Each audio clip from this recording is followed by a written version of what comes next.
Welcome to another episode of Preparing for the Unexpected. I'm your host, Alex Fullick, and as always, we like to talk about things related to resilience, business continuity, disasters, teamwork, anything that can help you, your organization, or your community prepare for, respond to, and overcome adverse situations. If you'd like to be a guest on the show, please feel free. You can find me on LinkedIn. I am the only Alex Fullick there. I'm really easy to find, and I do respond to everything I get. Now, today's topic comes from a book. Longtime listeners and longtime viewers, you know I love to read. I get my hands on everything. And today, we're going to be talking with the author of The Power of Teamwork, How We Can All Work Better Together, by best-selling author of The Night Shift, and I have that book on my nightstand as well, Dr. Brian Goldman. Brian, welcome to the show. Nice to be here, Alex. It's an honor having you here. As I say, I've got Night Shift. When I first got The Power of Teamwork book, I didn't realize it was the same person. So congratulations on both books, especially The Power of Teamwork. That's your latest one. Now, Thanks. I know I've looked up your biography and we've sent some emails back and forth, so I know a little bit about you, but considering I have listeners and viewers literally around the globe, could you take a moment or two and tell us a little bit about yourself and what you do? Sure.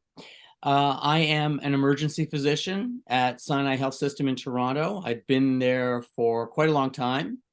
I became an emergency physician in the 1980s, and I had, even back then, a love of writing. I wrote for newspapers and eventually, magazines, books, radio, television. I continue to host 2 radio shows at the Canadian Broadcasting Corporation. And the 2 careers were in parallel: writing, broadcasting on the one side, and medicine, emergency medicine on the other side. I became an emergency physician in part because it gave me the time to write, to interview people and write. I dabbled a bit in fiction, but it was mostly nonfiction. I've written 4 books. The latest is The Power of Teamwork. Previously, I wrote a book about empathy called The Power of Kindness. I wrote a book about the coded language that doctors use in hospitals, in medical culture, and what that says about medical culture. And then The Night Shift, which is a book that is about 24 hours in the life of, or a night shift in the life of one emergency physician, that's me, and used it as an exploration, not only of my own career, a bit of a memoir, but also an examination of medical culture. So medical culture has been my thing. I've been very interested in explaining to the world how doctors think, and other healthcare providers, paramedics, nurses, etc. But I know the most about physicians, and in particular emergency physicians. And in part, it was because I wanted the world to understand that the people who take care of them when they're ill are human beings. They have likes and dislikes and hopes and dreams and stuff that makes them really, really frustrated. And I just thought the world was ready to hear those stories, and not just a kind of an overemphasis on the heroism of health professionals as if they aren't fully actualized human beings. And so that's been my career. Since 2007, I've hosted White Coat Black Art, which is a show about medical culture and about the experience of patients in the culture of modern medicine. And more recently, over the last 3 years, almost at the beginning of the pandemic, just before the pandemic, I started hosting a podcast called The Dose, which is basically 20 minutes every week about some piece of medical information. Might be a topic about a disease. For a lot of the pandemic, it was about the pandemic, but it was all news you can use. So it's not about medical culture; it's medical news you can use. And for instance, we've done shows recently about breathing, about how much salt is too much salt, and do people over the age of 50 or 60 have to start increasing the protein in their diet and taking protein supplements. We're going to be doing a show on fatty liver in the next few weeks, because a lot of people find out from their doctors through an ultrasound that they've got fatty liver, and they have no idea what it means. It's not a niche diagnosis. It's becoming incredibly common. Well, welcome to the show. And before we start talking about the book, I want to say thank you to yourself and all your colleagues for all the work you did through the pandemic and the work you've done throughout history. you know, fantastic people like yourself and nurses and doctors of all kinds saved my life when I was a young one. So I've always had the utmost respect for people in the field. So thank you very much. And I'm really honored to have you here. That's kind. That's kind of you to say. Now, let's jump into the book, The Power of Teamwork. You start off the book with a really touching story that sparks a lot of the themes that come later in the book. Can you tell us about this story? That I don't know, and also, did this story spark the idea of writing the book? So I can let me start with the answer to that question. The story was always in the back of my mind. It's been around for a while. Mm. It was, and I'll tell you the story in a moment. It was a story that a lot of people had looked at inside medicine, as a thing not to do. It was a disaster in the operating room. It was the story of a young woman, a young mother of two kids under the age of 10, who went into the hospital, to a private hospital in the UK, for routine sinus surgery. She was supposed to be out of there in about 2 hours and back home with her family. And instead, through a series of avoidable mishaps, suffered lack of oxygen for about 20 minutes and ended up with irreversible brain damage. And her husband, who was an airline pilot, still is an airline pilot, allowed her to die of natural causes a couple of weeks later in the intensive care unit of the adjoining National Health Service, or NHS hospital. It was avoidable, and a lot of people had looked at this as a cautionary tale. Briefly, what the woman Elaine Bromley had was a scenario that is equivalent in aviation to a stall, or to a complete engine failure at 37,000 feet. Except in this case, it was a failure to be able to pass a breathing tube. She had to be placed under anesthesia for the operation. Often you're given medications to paralyze you. So that means you're completely dependent on the anesthetist putting an endotracheal tube in, or putting a laryngeal mask on so that you can be breathed, and putting you on a ventilator. They could do neither. So the anesthesiologist was unable to intubate her, place a breathing tube, and was unable to ventilate her. So her oxygen levels, which are supposed to be in the 90s, dropped into the 80s, and then the 70s and the 60s. And in fact, they were in the 40s for a good 10 minutes or so, which is not compatible with normal brain function. There's a there's a ticking time bomb going on there, that if you don't secure that airway within minutes, she's going to suffer irreversible brain damage, which is what happened. It's a recognized emergency, and there is a treatment for it if all else fails, and that is a tracheostomy. You put a surgical airway in, you make an incision, you put the endotracheal, you open the area up, you place the endotracheal tube there, and presto, you've saved her life. And what was striking about the story, which has been taught to anesthesiologists, this is your worst nightmare. You should do simulations on it. You should know exactly what you're going to do when it happens. You should be able to recognize it when it happens. You had one anesthetist who was unable to secure the airway. He was joined by a second anesthetist who was also unable to secure the airway. And eventually the surgeon, the ENT, ear, nose, and throat surgeon, joined them. And the three of them were sequentially trying to secure the airway. What struck me about that story was that there was a complete and utter absence of teamwork. There was no leader. There were no followers. And in fact, there was actually an absence of teamwork, which I argue in the book, was a factor in her demise. A good team leader would have had situational awareness. A good team leader would have noticed what was going on and would have listened to warnings from others who knew what was going on. There were two nurses who went into the operating room. One of them said, "We've secured a bed in the ICU. Intensive care unit." A leader, somebody who was appointed the leader in this disaster, would have said, at the very least, might have said, "What did you see that made you say that?" But would ask a curious question like, "This is a woman who's going home in 2 hours. Why have you secured a bed in the intensive care unit? What do you see that I don't see?" Which is what a good leader asks. and he or she would listen to their followers. There was another nurse who came in and said, "I've brought in the surgical airway." In other words, the tray, the special surgical tray to open up the airway, and she was ignored. And so what I wanted to do was use that story and keep coming back to it as a kind of a framing device for the book to talk about teamwork and to ask the question, could teamwork have saved her life? And I think the answer is yes, it could have. And I work in the emergency department where we have to flip. And I can tell you in the last couple of weeks, 3 times, 3 shifts in a row, I've had a disaster or a potential disaster.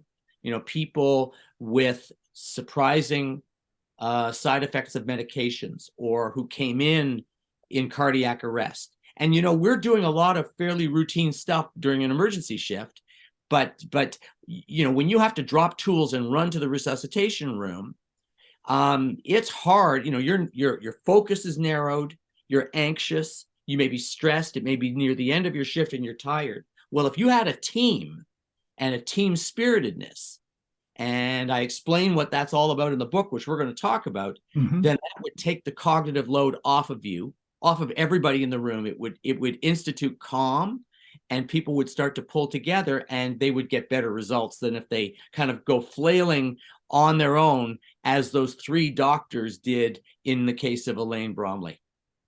Well, let's jump into that. You do a great job of describing what a team really is and what it's not. Can you tell us about that? Sure. One of the burning, I like to start with a burning question. I like to start my books with a burning question. And the question I ask in The Power of Teamwork is, do you work on a team, or do you work on a group of individuals? And the differences couldn't be more stark. A group of individuals is constantly concerned about their own welfare, which you're supposed to. There's nothing wrong with doing that, but they are unaware of where their job ends and another person's job begins. They probably haven't had a hand in developing team goals. They may not even be aware of what the team goals are. And, a lot of them in medicine are implicit. We don't want to kill the patient. Okay, that's good, but what else? Do we want this to be an on-time operation, one that finishes on time? Do we want to make sure that the count of instruments at the end of the operation is perfect, so that there's no instruments that we've sewn up inside the belly or the chest? But have you even articulated them? Is it an environment where a leader of the team knows the superpower of everybody on the team and maneuvers the pieces so that people shine, not so that they're constantly placed into a position where they're being set up to fail? Is it an environment where people offer to help each other? They see that somebody on the team is now carrying a heavier load than everybody else on the team. I'm going to take some things off their plate so that they can focus on this crisis that they're dealing with, and so that they don't feel that they're alone. And that the help might be emotional help. They might be having a marital crisis or a crisis with their kids. And not only do you extend help to others when they need it, but you receive the help that's offered to you. You don't get defensive about it and say, why are they asking me if I need help? Do they think I'm inept?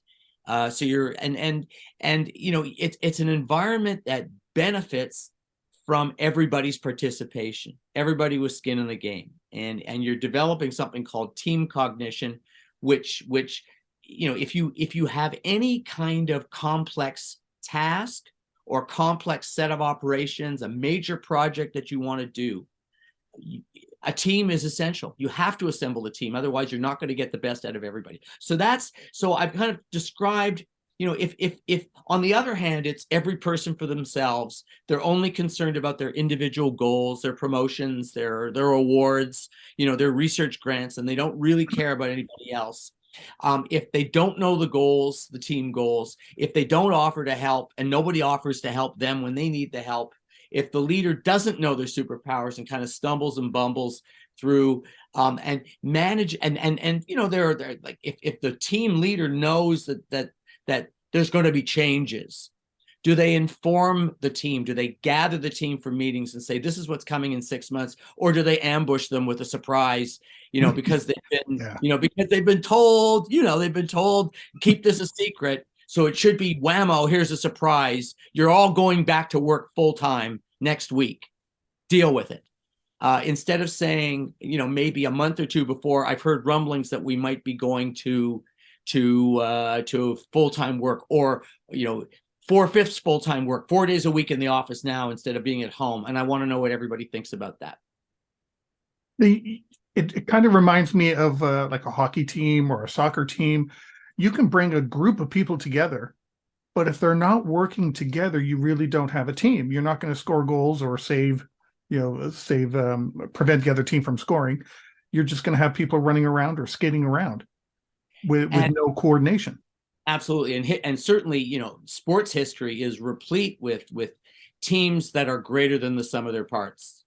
And they may not have as many superstars as the next team, but the parts fit together. And it's no accident that most of the team psychology that we know, the psychologists who focus on teams, began by focusing on sports teams. And that's because you really see it writ large. Like it's you may have a season, so you've got you don't have to pick an artificial time period to analyze how this team functions. You've got a season. It might be a miracle season. For instance, the Miracle on Ice, the U.S. hockey team winning Olympic gold when they weren't supposed to win it. They didn't have the best players. There's no question the Russians and the Canadians were better players, but they had a better team. Yeah. You touched on something I want to ask about, personalities on teams. Do they influence a team, its behavior, how well it gels, how it might not gel? Sure, they do. Certainly, you need to have team members. Like for a team to gel, there has to be. I think that there are several personality characteristics that are essential. One of them is, and probably at the top of the list, is empathy. You have to have empathy for, not just empathy for an individual you're talking to in healthcare, a patient, for a lawyer, a client, in customer service, but you have to have empathy for everybody else on the team. So you have to imagine what it's like to be them. And in the book, I profile examples of people who have off the charts leadership skills. One of them is Trevor Jane, who is a trauma and emergency physician in Prince Edward Island, and he's also a reserve officer with Canadian Forces, and he goes on overseas missions, medical missions to roll 3 hospitals, and he's exceptionally good at imagining what it's like to be the grunts that he's working with under his command, and he knows who needs emotional support. He knows, he learned from Canadian Forces that how important it is that people under his command have the best shoes, the best boots, and also make sure that they've paid up their insurance and that they've got a dental plan, or that they've taken care of their bodies and their minds and their souls and their psyche, and likewise knows their superpowers. So if you've got somebody who is low on the empathy scale by personality, and in my previous book, The Power of Kindness, I talk about something called the dark triad.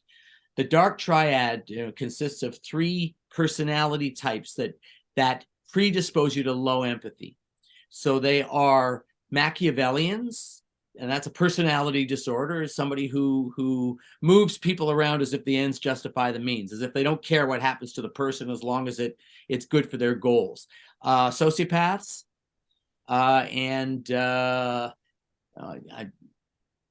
this is great. I'm going to look. I'm missing the third one. Narcissists. Okay, narcissists. So think about Donald Trump. So narcissists, sociopaths, psychopaths, that is, and Machiavellians. And so you can pick any 3 of those if you're asking personality. If somebody's too narcissistic, if they think everything revolves around them, if they're the kind of leader who thinks that they're the genius that stirs the drink, the straw that stirs the drink, and the grunts aren't important, well, they're not going to be good at teamwork. And the people with them will stay with them as long as they get higher salaries and bonuses with this leader. But as soon as this leader screws up, they're going to be running for the exits. And sociopaths just don't give a darn about they're the kinds of people who like to torture an insect and just to see what it's like, and think nothing about torturing an employee, a member of their team, before they get fired. They know they're going to be fired, and they torture them until the end. And then, of course, there's Machiavellians, who I've already talked about. So yeah, personality plays a very important role in good teamwork. Does a good team need to have introverts and extroverts, or can a team be still successful with all introverts and all extroverts? Potentially, the answer is yes. I would not say that that's the case in every example. What you need to be able to do is figure out what a good team leader, and not just a good team, a good team leader doesn't answer all the questions. A good team leader asks questions and gathers the wisdom of the team. So there are things that he or she doesn't know until he or she has canvassed the opinions of everybody with a different perspective on the team, because they all do different things. So the more complex the task, the more, take an operating room, for example, because I use that example several times in the book. You have the anesthesiologist, who is responsible for induction, for intubating the patient, keeping them safe, keeping them on a ventilator, and then extubating them and helping them emerge from anesthesia. You've got the surgeons who do the operation, surgical assistant who who is there to assist and make sure that the surgeon can see what they're doing. And then you've got the scrub nurses, who are there to hand the instruments over, to set up the table, and to make sure that the count of sponges and instruments is true. It's whatever goes into the body comes out of the body. And that's complex work. You've got circulating nurses, you've got other people who are involved, schedulers, the maintenance people who keep the machines running, the people who clean the rooms. Well, the skill set of each and every one of those people with those complex but different tasks will require some people who are great with detail, others who are leaders, others who are extroverts, others who are empathic with each other. And it's the job of the leader to fit it all together, to have a better idea, a superior grasp of who does what job well, and how to move those pieces together to maximize the talents of the people that you have that are working under your auspices. That's definitely something. We've come to the end of our first segment, but that is definitely something that I learned in reading The Power of Teamwork, is just how many people really are involved in what I think a lot of people would think is something easy, a surgery, or it's a doctor and a nurse. There was so much. I learned a lot by reading this, not just on teamwork, but how much bigger sometimes the team is. And it's not just those that you see.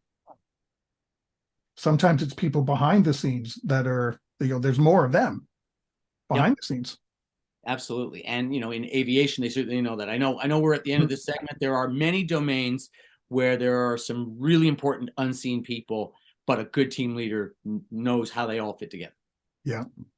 On that note, we've come to the end of our first segment. We are talking with Dr. Brian Goldman today, author of The Power of Teamwork, and we will be right back. If you like that video, thumbs up. If you didn't like that video, thumbs down. But leave me a message and let me know your thoughts. Of course, don't forget to subscribe. And in the meantime, stay prepared, everybody.